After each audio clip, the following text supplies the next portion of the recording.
The sound of laughter filled the small room of Outpost Delta 9. Colorful lights hung from the metal ceiling. A banner that read, "Happy Birthday," was taped to the wall. Commander Ethan Reeves sat at the head of the table, a paper hat on his head. He did not want this party, but his crew insisted. After all, turning 35 so far from Earth deserved some celebration. "Make a wish, Commander," called Olivia Maxwell, his second in command. She pushed a cake with a single candle toward him. Ethan forced a smile. What would he wish for? Maybe an end to the boredom of this remote space station. Maybe a message from home.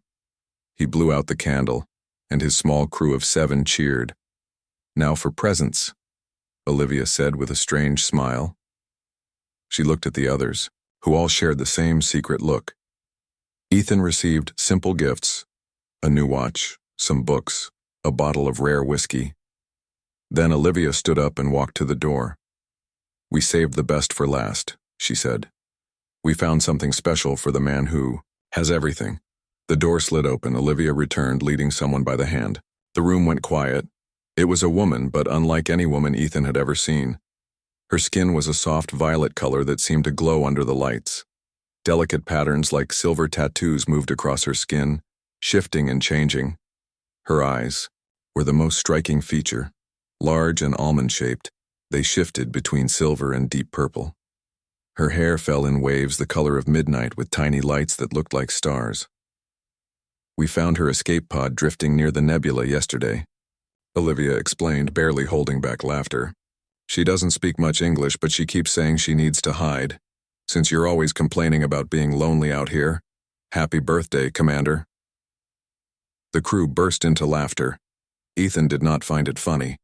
The alien woman looked both annoyed and amused, her eyes scanning the room with intelligence. "This isn't appropriate," Ethan said, standing up. "She's not a gift, she's a refugee." "Relax," said Olivia. "We've scanned her. She's not dangerous. And Protocol 5 says we help those in need. We're just having a little fun with the delivery." The alien woman stepped forward. "I am Lyra," she said in careful, accented English. "Thank you for shelter." Ethan nodded to her. "Welcome to Outpost Delta 9, Lyra. I apologize for my crew's behavior." The party continued, but Ethan noticed how Lyra stayed apart, watching everything. She seemed most interested in their technology, studying their tablets and communication devices. Sometimes, when she thought no one was looking, her expression changed from pleasant to worried. Later, Ethan showed Lyra to the guest quarters. The room was small but comfortable, with a bed, desk, and private bathroom. "You'll be safe here," he told her. "Tomorrow we can talk more about where you came from and how we can help you." Lyra nodded. "Safe, for now." She looked at the window that showed the stars. "They will search." "Who will search?" Ethan asked. Lyra touched the patterns on her arm. They glowed brighter for a moment. "Family problems," she said simply. Ethan wanted to ask more questions, but decided it could wait until morning. "Rest well, Lyra. Lock the door if you wish." He returned to his own quarters, his mind filled with questions. In 15 years of space service, he had met 4 alien species, all of them known and documented. None looked like Lyra. Her species was not in any database he knew. Ethan was about to go to sleep when the station alarms began to sound. He jumped up and ran to the command center. Olivia was already there, looking at the main screen. 3 ships just appeared at the edge of our sensor range, she reported. "They're massive. Nothing like I've ever seen." The screen showed 3 dark shapes moving toward the station. They were huge, easily 20 times the size of the largest Earth vessel. Their design was strange, flowing lines of dark metal with glowing purple energy running through them like veins. "Are they responding to hails?" Ethan asked. "No. But they're scanning us. Powerful scans that are cutting through our security protocols like they're nothing." Ethan felt a presence behind him. Lyra stood in the doorway, her face pale, the patterns on her skin pulsing rapidly. "They found me," she whispered. "Faster than I thought." "Who are they, Lyra?" Ethan demanded. "What do they want?" "Me," she said, simply. "They want me. The largest ship suddenly fired a beam of energy. It wasn't aimed at the station but at a nearby asteroid. The asteroid exploded into dust. "A warning," Lyra said. "They know I'm here." A message appeared on their screen. The language was strange, flowing symbols that looked similar to the patterns on Lyra's skin. "What does it say?" Ethan asked her. "Surrender the royal heir or be destroyed," Lyra translated. "You have 1 hour." Olivia turned to Lyra, eyes wide. "Royal heir? Who exactly are you?" Lyra stood straighter, the patterns on her skin glowing brighter. For a moment she looked different, regal, powerful.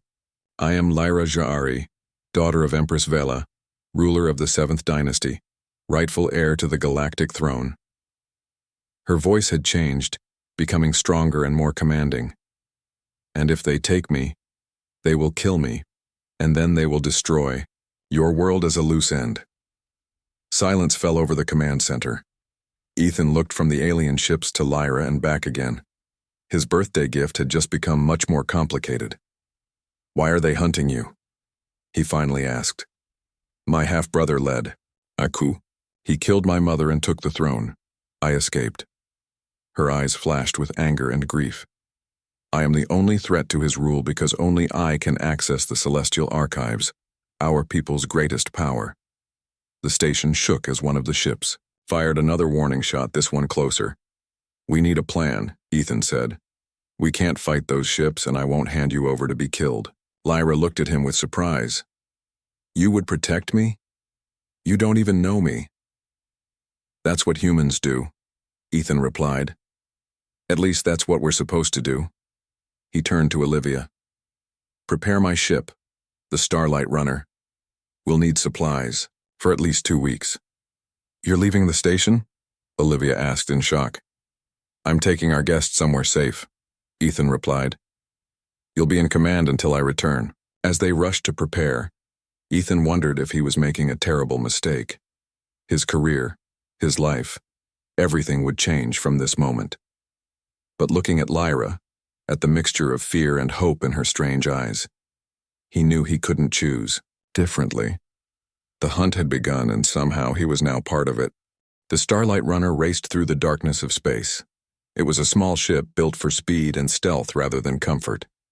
Ethan sat at the controls, eyes fixed on the navigation screen. Behind him, Lyra watched the stars streak by. "We've lost them for now," Ethan said, checking the sensors again. "But they'll pick up our trail eventually." 3 days had passed since their escape from Outpost Delta 9. Ethan had taken a risk, flying the ship directly into a nearby nebula where the gases and radiation would hide their heat signature. The gamble had worked, but now they needed a real plan. "Where are we going?" Lyra asked. She sat in the co-pilot's seat, her violet skin reflecting the blue lights of the control panel. "There's a trading post at the edge of human space. It's called Nexus Station. All kinds of species go there. We might find help or at least information." Lyra nodded, though her expression showed doubt. The patterns on her skin had dimmed since they left the outpost, as if she was trying to hide even this sign of her identity. "You're learning our language very quickly," Ethan noted. In just 3 days, her English had improved dramatically. "My people are good at languages," she said. "It's a survival skill when you rule many worlds with different species." "Tell me about your empire," Ethan said. "How is it possible we know nothing about it?" Lyra looked out at the stars. "Your people are very new to space. You've only explored a tiny corner of this galaxy. My family's empire covers nearly 70% of it. Thousands of worlds, hundreds of species. And you're the heir to all of that?" "I am now. I wasn't supposed to be." Sadness crossed her face. "I have 3 older sisters. Had. They're all dead now, along with my mother." "I'm sorry," Ethan said quietly. "My half-brother Zalith led the coup. He is my father's son from another marriage. He always hated that a female line ruled." Her hands tightened into fists. "He has changed everything my mother built. He rules with fear, not wisdom." Ethan was about to ask another question when an alarm sounded. The ship's sensors had detected something ahead. "Is it them?" Lyra asked, fear in her voice. Ethan checked the readings. No, it's a different ship. Small, like ours.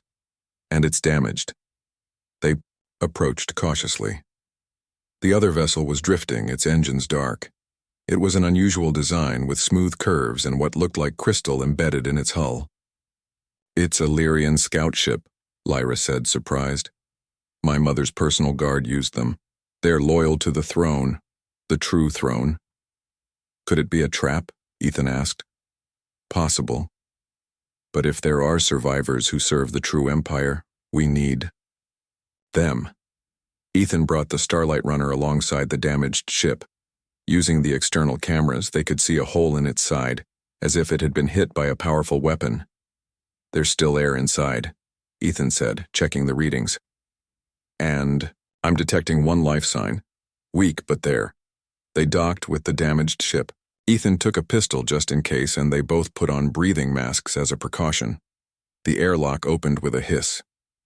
Inside, the Lyrian ship was dark, emergency lights casting a dim red glow. They found the pilot in the cockpit, slumped over. The controls.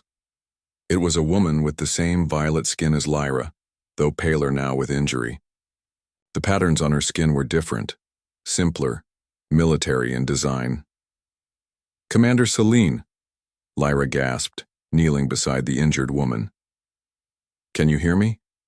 The woman's eyes fluttered open. They were pure silver, without pupils. She looked at Lyra and shock crossed her face. My Empress, she whispered. You live. Not Empress yet, Lyra corrected. Just a runaway princess for now. Celine tried to sit up but winced in pain. I've been searching for you since the coup. The Resistance needs you. Resistance? Ethan asked. There's a resistance against this Zalith? Celine looked at Ethan with suspicion. Who is this human? He saved me, Lyra said. I trust him. Celine seemed to accept this. Yes, there is resistance. Many are still loyal to your mother's line. We have ships, weapons, but we need the true heir. She touched the patterns on Lyra's arm. Only you can access the archives. What exactly are these archives? Ethan asked. Before anyone could answer, a new alarm sounded from the Starlight Runner. Ethan rushed back to check the sensors. We've got company, he called. A ship just appeared. It's big. Lyra and Selene followed him back to his ship. On the screen they could see a large vessel approaching. It wasn't as massive as the three that had appeared at the outpost, but it was still 10 times the size of the Starlight Runner. Valerian hunters, Selene said grimly. Zalith's elite assassins. They tracked my ship. Can we outrun them? Lyra asked. Ethan was already firing up the engines. Not with your ship docked to mine. We'd have to leave it. My ship has something we need, Selene said urgently. She pulled a small crystal from her pocket. It glowed with the same light as the patterns on Lyra's skin. The coordinates to the Resistance fleet. They're hidden in the Crimson Nebula, waiting for you. The Valerian ship fired a warning shot that passed just over them. A voice came through their communication system, speaking in the same flowing language Lyra had translated. "4. What are they saying?" Ethan asked as he prepared to detach from Celine's ship. "They're ordering us to surrender the royal heir," Celine translated. "They say they'll spare the human if he gives me up." "Not happening," Ethan said firmly. He turned to Celine. "Can you fly your ship?" "Not well, with my injuries, and the engines are damaged," Ethan thought quickly. "Then you're coming with us. Grab anything important from your ship. We leave in 2 minutes." Celine moved quickly despite her injuries, gathering a few items from her ship. Lyra helped her back to the Starlight Runner. "We need a distraction," Ethan said as he prepared to detach from the damaged ship. Celine handed him the crystal. "The ship's core. Overload it." Ethan understood. He accessed the damaged ship systems through the docking connection and initiated a core overload. Then he detached and fired the Starlight Runner's engines at full power. Behind them, the Lyrian scout. Ship exploded in a flash of blue-white light. The blast rocked the Valerian ship, momentarily blinding its sensors. "There's a jump point ahead," Ethan said, pushing the ship to its limits. "If we can reach it before they recover, we can make it to the Nexus station." The Valerian ship fired again, but the shot went wide. The Starlight runner reached the jump point and space seemed to fold around them. Stars stretched into lines and then they were somewhere else, the enemy ship left behind. That was too close, Lyra said, breathing hard. They'll track us to Nexus eventually, Celine warned. We should only stay long enough to get supplies, then head to the Resistance. Ethan nodded, setting course for the station. He looked at Lyra, noticing how the patterns on her skin were glowing brighter now, as if energized by the presence of her mother's guard. These archives you mentioned, he said. What are they? Lyra exchanged a look with Celine, then touched the most complex pattern on her arm. It shifted under her fingers like living light. The celestial archives are the collected knowledge of my ancestors, she explained. Not stored in computers or books, but in genetic memory, passed from ruler to ruler. The patterns on my skin are keys, encoded sequences that only the true heir can use. Which is why Zalith wants you dead, Ethan realized. He can never truly rule while you live. Exactly, Celine confirmed. The patterns on her skin prove her legitimacy. They respond only to her. And through them she can access weapons, technology, secrets that could defeat Zalith. If I can reach the archives, Lyra added. They're hidden, protected by ancient security systems. We need to find them before Zalith does. Ethan looked ahead as the Nexus station came into view. It was an enormous structure, a wheel-shaped station with ships of all designs docked along its rim. First, we need supplies and information, he said. And we need to be careful. In a place like Nexus, there are bound to be spies. What had started as a simple birthday joke had now drawn him into an intergalactic conflict. As Ethan prepared to dock at the station, he wondered if he would ever see Earth again. But looking at Lyra, at the hope and determination in her strange eyes, he knew he couldn't turn back now. Nexus Station hummed with activity. Beings from dozens of species moved through its curved corridors. Shops and food stalls lined the walls, filling the air with strange smells and sounds. Ethan led the way, with Lyra and Selene behind him. Both alien women wore hooded cloaks to hide their violet skin and glowing patterns. Stay close, Ethan warned. This place is neutral territory, but that doesn't mean it's safe. They moved through the crowded market section. Ethan was looking for a specific shop that sold supplies for long space journeys. They would need food, medicine, and fuel for the trip to the Resistance fleet. There are so many species here, Lyra said quietly, looking around with interest. Some I don't even recognize. Nexus Station sits at the crossroads of 12 different trade routes, Celine explained. It's one of the few places where the Empire's influence is limited. They found the supply shop and quickly gathered what they needed. Ethan paid with universal credits from his Earth military account. As the shop owner packed their supplies, Ethan noticed a group of tall, muscular aliens entering the market area. They had gray skin with ridges on their faces and wore matching black uniforms.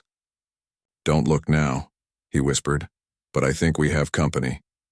Celine glanced quickly at the newcomers and tensed. Drac Enforcers. They work for anyone who pays well. If they're here, someone has put out a bounty. We need to move, Lyra said, pulling her hood lower. They collected their supplies and headed for a different exit, trying not to walk too quickly. The Drac Enforcers were moving through the crowd, showing something to various merchants and station workers. They're showing pictures, Ethan guessed. Probably of you, Lyra. They turned down a less crowded corridor that led toward the docking bays. Suddenly, a voice called out behind them. You there! Stop! They ran. The Drac Enforcers shouted and gave chase.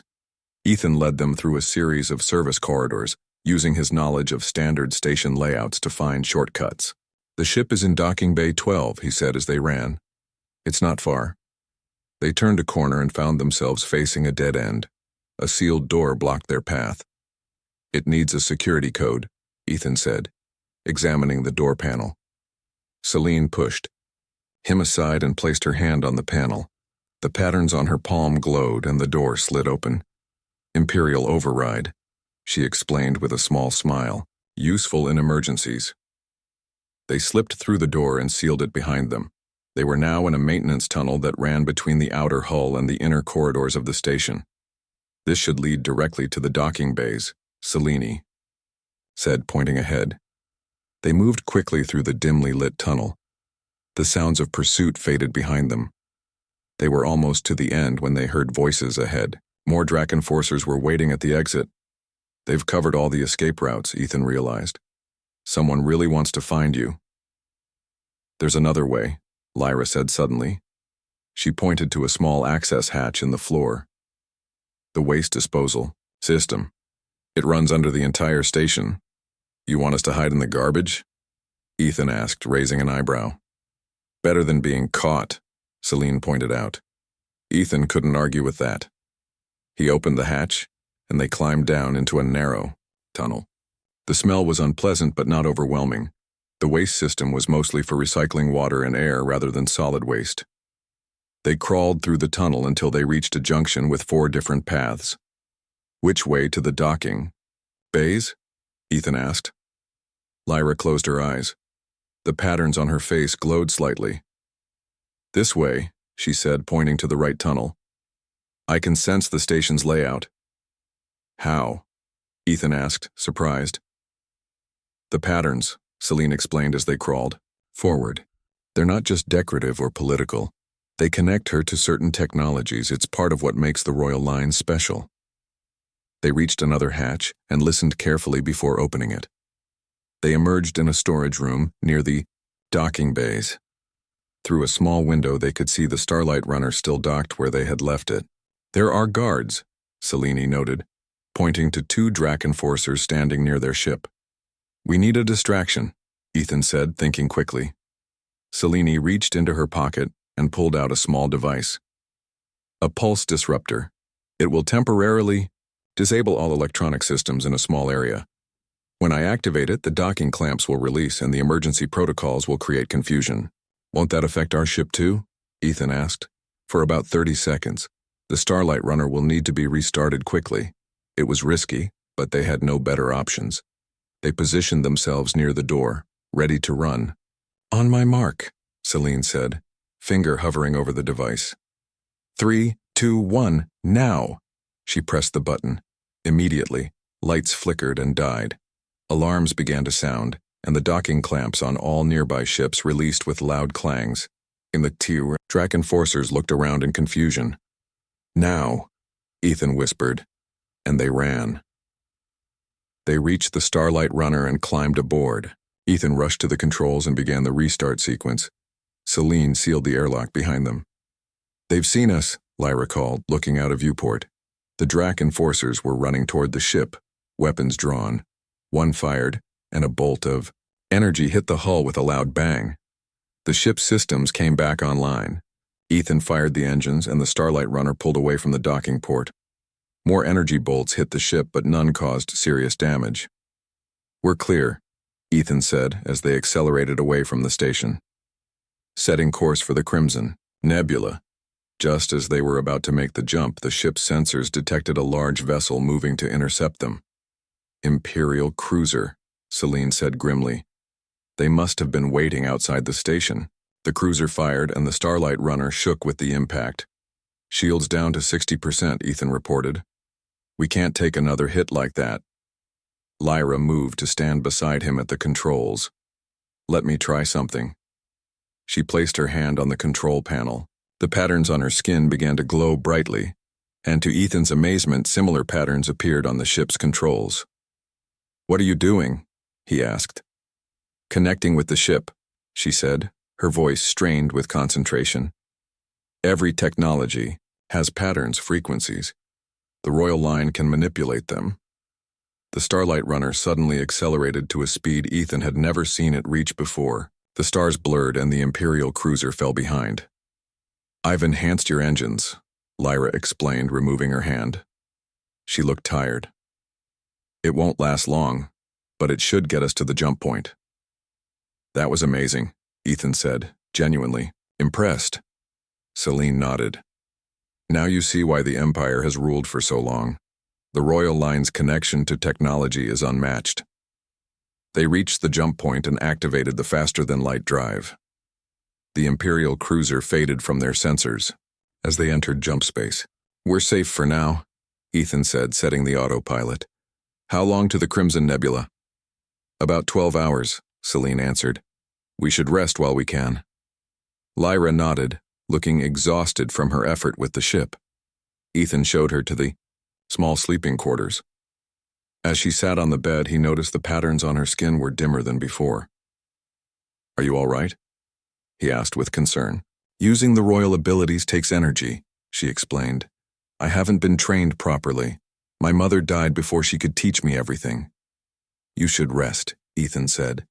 He turned to leave, but stopped when Lyra caught his hand. "Thank you," she said softly. "You didn't have to help me. You could have given me to them at the outpost and saved yourself all this trouble."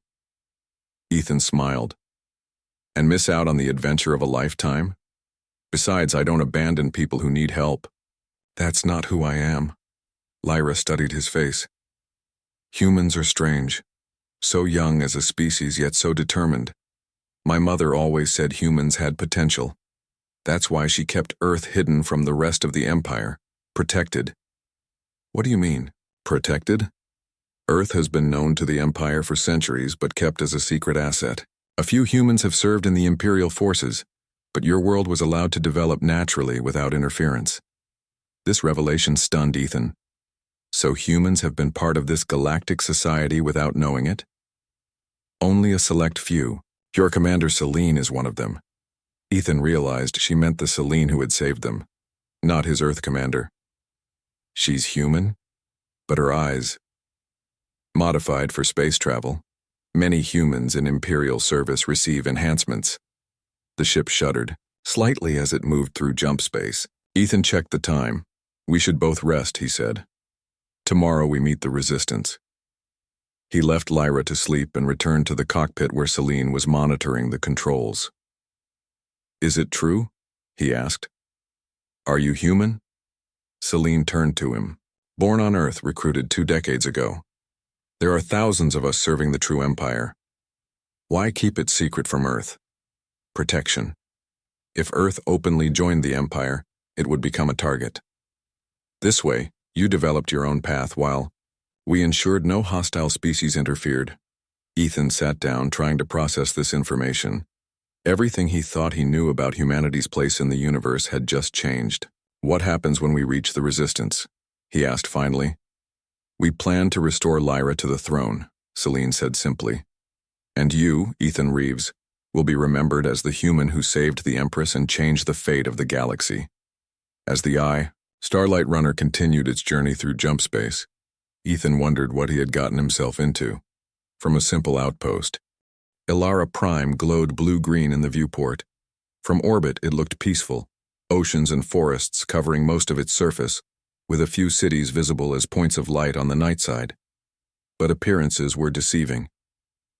"Zalith has a major military base near the focus point," Kira explained, pointing to a location on the holographic display. "Heavy security, constant patrols." They were aboard a small stealth ship called the Shadow Whisper. After the battle in the Crimson Nebula, the Resistance fleet had scattered to various hiding places while a small team was assembled for the mission to Elara Prime. Ethan, Lyra, Celine, Keeper Orion, and 2 specially trained operatives named Kai and Vega made up the team. "Our best approach is here," Celine suggested, indicating a mountainous region.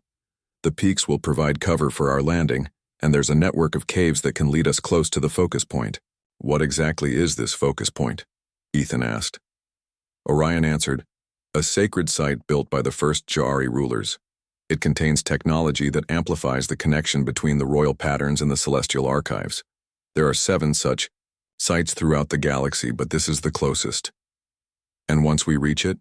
Ethan asked. "I place my hands on the central pillar," Lyra explained. "If I am truly the rightful heir, the connection will open, and I'll gain access to the archives." "That's a big if," Ethan noted. "There is no if," Orion said confidently. "I've seen her patterns respond. She is the true heir." The ship began its descent using the stealth systems to avoid detection. They entered Elara Prime's atmosphere at a shallow angle, reducing heat signatures that might trigger alarms. The mountains loomed ahead, tall peaks shrouded in mist. Sensors detect no pursuit, Kai reported from the pilot's seat. Stealth systems holding. They landed in a narrow valley between two peaks. Everyone quickly gathered their equipment: weapons, communications devices, medical supplies, and special tools for navigating the caves.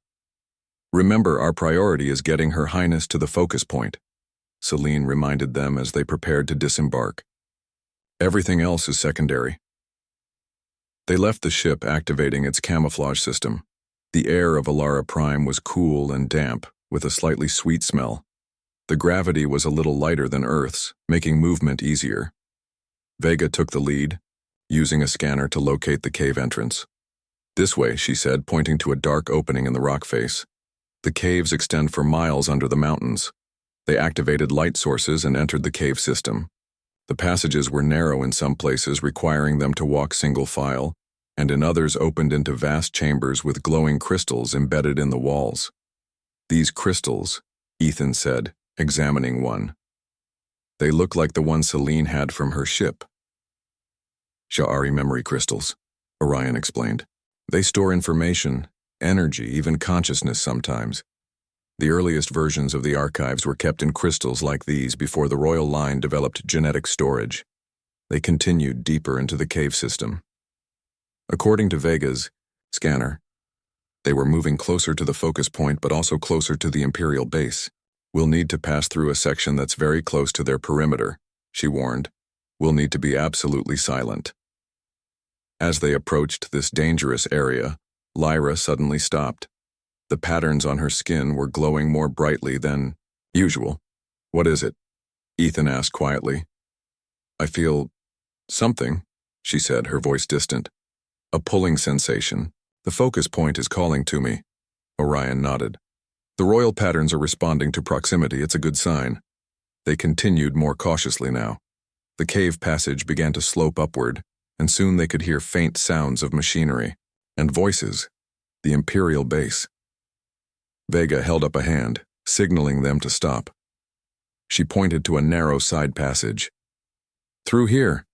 It will take us around the edge of their security perimeter." The side passage was extremely tight, forcing them to crawl in some sections.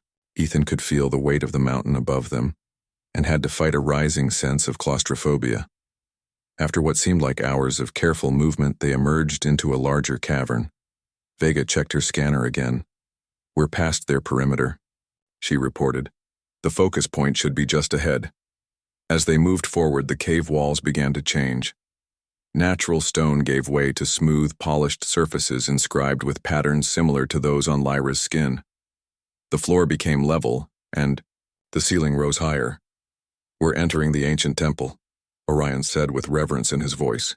"These structures were built 10,000 years ago by the first Ja'ari Empress." The passage opened into a vast circular chamber. In the center stood a pillar of crystal that reached from floor to ceiling, glowing with a soft blue light.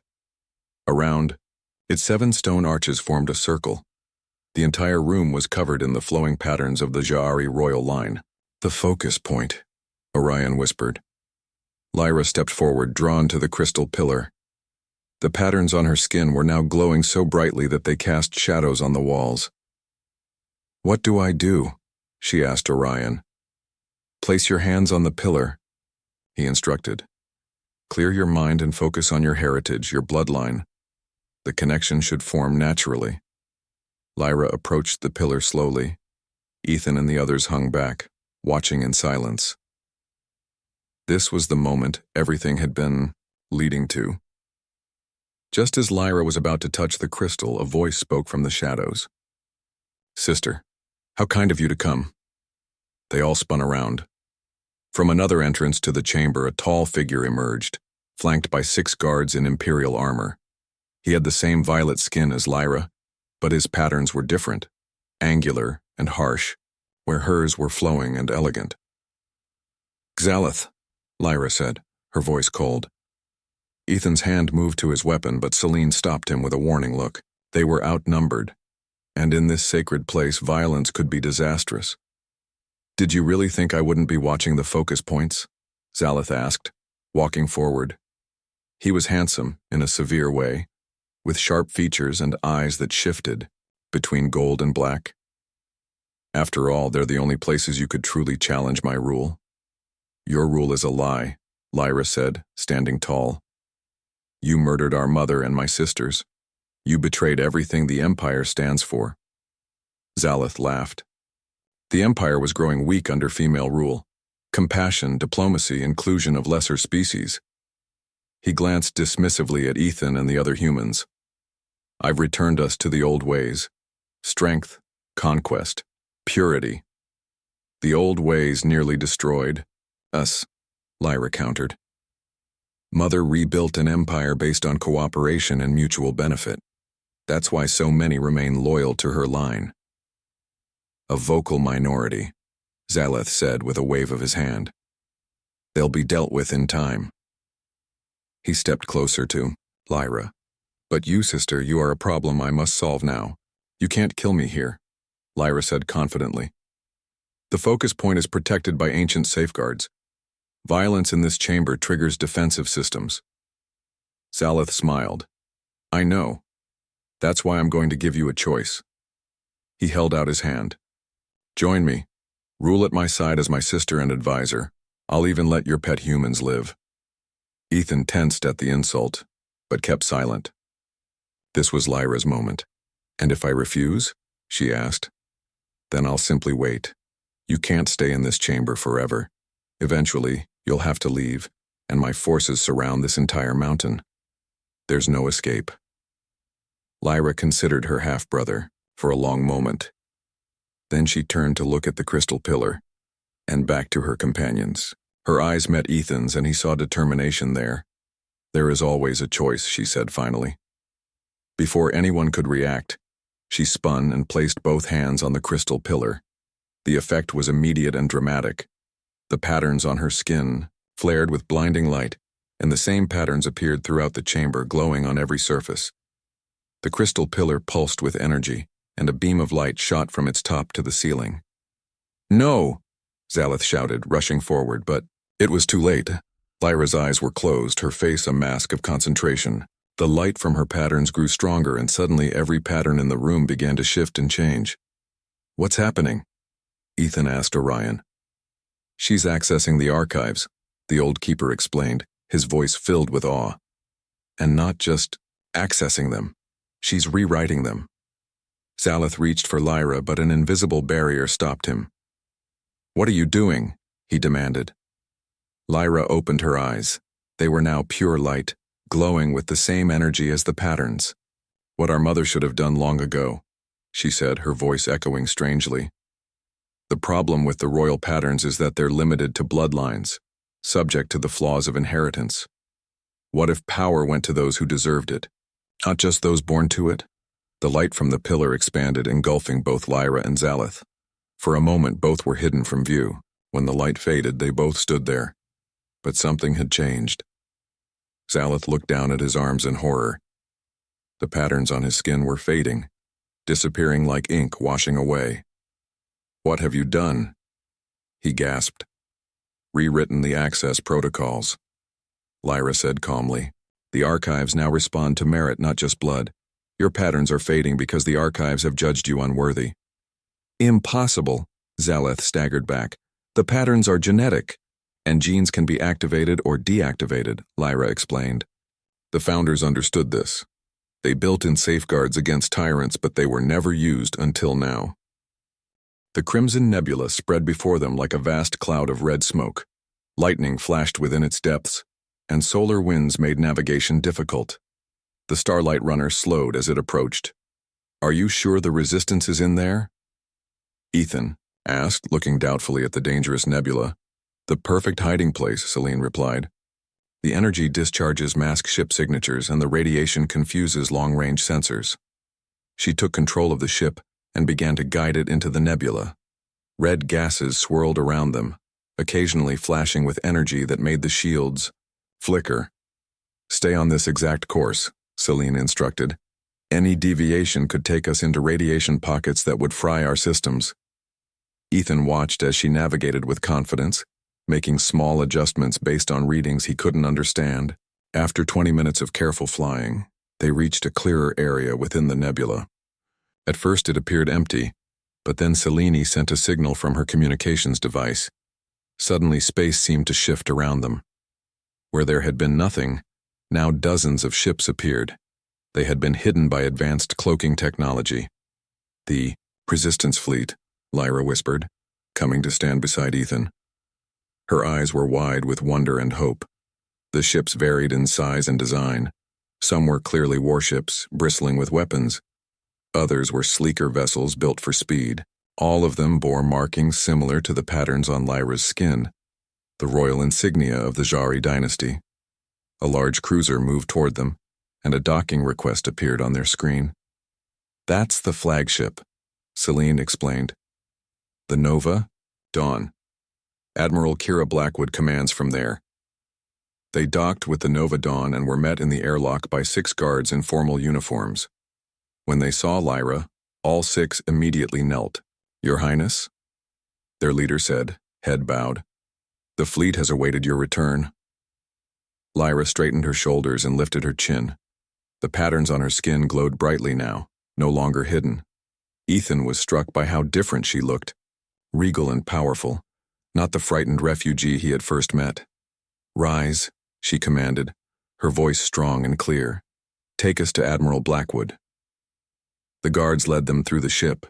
It was far more advanced than any vessel Ethan had seen. The corridors were lined with the same flowing metal as the Imperial ships that had attacked the outpost, with energy pulsing through transparent conduits in the walls. They reached the command center, a large circular room with viewing screens on all sides. A woman stood at the center, studying a holographic display of the nebula. She turned as they entered. Admiral Kira Blackwood was tall and imposing, with dark skin and close-cropped silver hair. Her uniform was black with silver trim that matched the simple patterns on her hands, not royal markings like Lyra's, but military designations. When she saw Lyra, she bowed deeply. "Your Highness, you honor us with your presence." "Rise, Admiral," Lyra said. "I understand you've kept the resistance alive in my absence." "We fight in your name," Kira replied. "The true heir must reclaim the throne." She turned to Ethan, studying him with sharp eyes. "And this is the human who rescued you?" "Commander, Ethan Reeves," Lyra introduced him. "He risked everything to help me escape Zalith's forces." Kira extended her hand in the human gesture of greeting. "Then we owe you our gratitude, Commander Reeves. Few humans have played such an important role in Imperial affairs." Ethan shook her hand, noting her firm grip. "Admiral, are you also from Earth?" "Born in Nairobi," she confirmed. "Recruited 30 years ago, I've served the Empire most of my life." "How many humans are part of this resistance?" Ethan asked, still trying to grasp the scope of what he was learning. "About 1/5 of our forces," Kira answered. "Humans have certain qualities the Empire values: adaptability, creativity in crisis, a unique perspective on problems." She gestured to the holographic display. "But we can discuss Earth's role later. Right now, we have more pressing concerns." The display showed the position of Zalith's forces. Hundreds of ships, far outnumbering the resistance fleet. "He's consolidated his power quickly," Kira explained. "Most of the Imperial fleet follows him now, either out of fear or because they believe his propaganda that the royal line is extinct." "How many ships do we have?" Lyra asked, studying the display. 123 combat-ready vessels. Loyal crews, good fighters, but we're outnumbered at least 5-1. Ethan frowned. "Those aren't good odds." "Which is why we've been waiting for you, Your Highness," Kira said to Lyra. "Only you can access the Celestial Archives." "And what exactly are these archives?" Ethan asked. "Everyone keeps mentioning them, but no one has explained what they actually are." Kira looked to Lyra, who nodded permission to explain. "The Celestial Archives are the collected knowledge of the Ja'ari dynasty, dating back thousands of years," Kira began.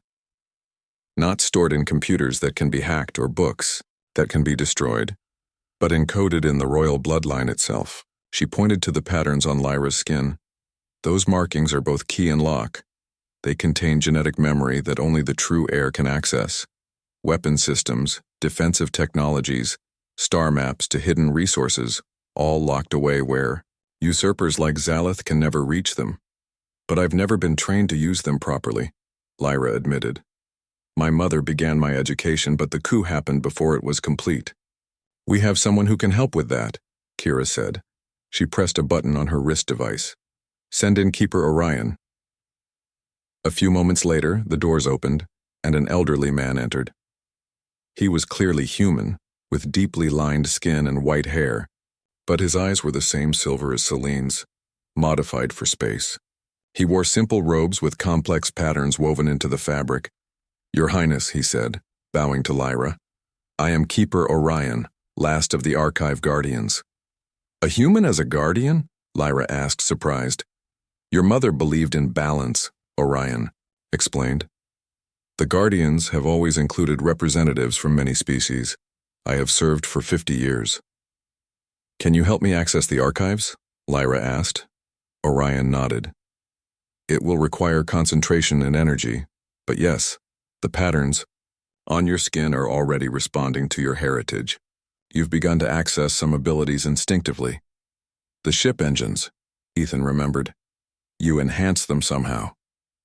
A simple application, Orion said. The archives contain far greater powers, but accessing them fully will require a journey to the focus point. The focus point? Ethan asked. A special location where the connections between the royal patterns and the archives are strongest, Kira explained. There are several throughout the galaxy. The closest is on Ilara Prime, about 2 days' journey from here. Ilara Prime is under Zalith's control, Celine pointed out, which is why we'll need a special team to get Her Highness there safely, Kira replied. She turned to Ethan. Commander Reeves, you've proven your loyalty and resourcefulness. Will you continue to serve the true heir? Ethan looked at Lyra, remembering the frightened alien woman who had been given to him as a joke gift. She had changed in the short time he had known her, becoming more confident, more regal. And yet in her eyes he still saw the person who had trusted him with her life. I'll help in any way I can, he said. Good, Kira nodded. You'll join the escort team with Celine and 3 of our best operatives. A small group has a better chance of reaching the focus point undetected. And once I access the archives? Lyra asked. You'll have the knowledge to defeat Zalith, Orion said. The weapons, the codes to loyal ships still in hibernation, perhaps. Even the location of the Cosmic Forge. The Cosmic Forge? Ethan asked. A hush fell over the room. Kira and Orion exchanged glances. A legend, Kira said finally. An ancient Ja'ari artifact of immense power. It was hidden long ago for safekeeping. Not a legend, Orion corrected. I've seen the records. The forge exists, but its location was erased from all databases. Only the royal patterns contain the coordinates. If it exists and if we can find it, Zaleth's forces wouldn't stand a chance, Celine added. Lyra touched the most complex pattern on her arm thoughtfully. I've had dreams about a great forge among stars. I always thought they were just dreams. Genetic memory, Orion explained. Your bloodline remembers even if you don't consciously know. An alarm suddenly sounded, and one of Kira's officers rushed to a console. Admiral, we've detected a fleet entering the nebula. 30 ships, Imperial signatures. Zalith found us, Kira said grimly. Prepare battle stations. The command center burst into activity. Officers moved to their positions and the holographic display shifted to show the approaching enemy ships. How did they find us? Ethan asked. Unknown, but we need to move quickly, Kira replied. She turned to Lyra. Your Highness, we need to get you to safety. No, Lyra said firmly. I won't run while others fight for me. Prepare a ship for Ilara Prime, but I will stay until the fleet is safe. Your Highness, Kira began to protest. That is an order, Admiral, Lyra said, her voice commanding. The patterns on her skin glowed brightly, and for a moment she looked so much like a queen that no one could argue. Kira bowed. As you wish, Your Highness. The first explosions rocked the ship as Zalith's fleet began firing into the nebula, trying to flush out the hidden resistance vessels. "They're firing blind," an officer reported. "Our cloaking is still effective, but the energy discharges from their weapons are destabilizing the nebula gases."